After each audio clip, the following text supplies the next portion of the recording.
Quand il y a un objet qui tombe par terre, par exemple un stylo, moi j'étais toujours étonné que les gens, ils arrivaient en un seul mouvement, ils regardaient le par terre et ils rattrapaient le stylo, ils se ramassaient, ils se baissaient pour ramasser le stylo.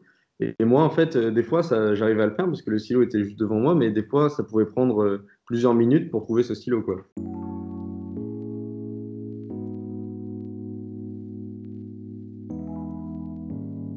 Il y a 6 mois, dans un examen de routine chez l'ophtalmo, l'ophtalmo m'a dit que j'allais devenir aveugle. Ça a été un choc pour moi et toute ma famille.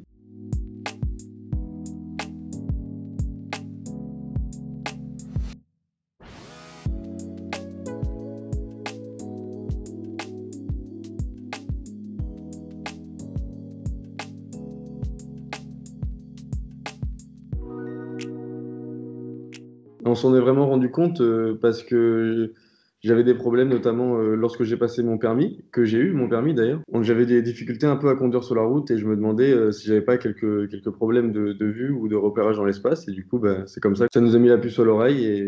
Et là, le diagnostic est tombé. On m'a dit que j'avais une rétinite pigmentaire et que j'allais devenir aveugle prochainement. Je me cogne un peu partout de temps en temps quand je marche. Des fois, je rentre dans les gens dans la rue, c'est parce que je les vois pas bien.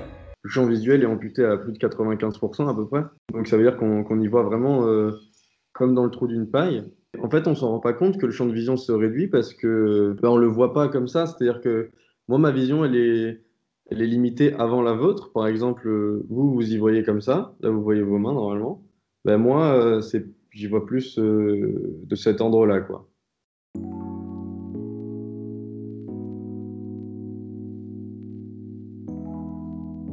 J'ai arrêté les études parce que en fait, j'ai regardé un peu sur Internet les autres personnes qui avaient cette maladie-là. Il y en a qui deviennent aveugles aussitôt que 26 ans, par exemple.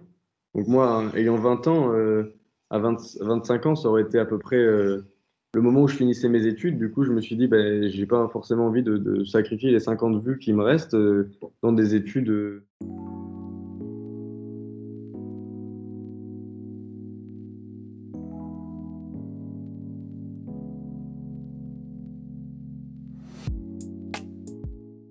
Aujourd'hui, c'est vrai que c'est difficile parce on y pense tous les jours en fait à la maladie. Ça, j'arrive pas vraiment à passer une journée sans que ça me sorte de l'esprit malheureusement. Ce qui est très handicapant, c'est le fait de pas pouvoir conduire et de devoir se faire emmener un peu partout. Après, il y a d'autres choses que je peux pas faire. Par exemple, quand je vais faire les courses au supermarché, ben, comme j'ai le champ de vision trop réduit, j'ai du mal à trouver les produits que je veux. Et donc même là, c'est difficile et on se sent dépendant de quelqu'un d'autre. On se sent privé de certaines libertés. On a un sentiment un peu de se dire, mais pourquoi moi? Je pense qu'en fait, il faut réussir à être au-delà de ça et à aller de l'avant malgré le handicap et essayer de se battre pour ce qu'on a envie de faire dans la vie, quoi. Sur conseil des médecins, on te conseille de prendre la canne blanche pour commencer à se familiariser avec l'objet. De prendre cette canne comme ça, c'est apprendre une nouvelle façon de marcher.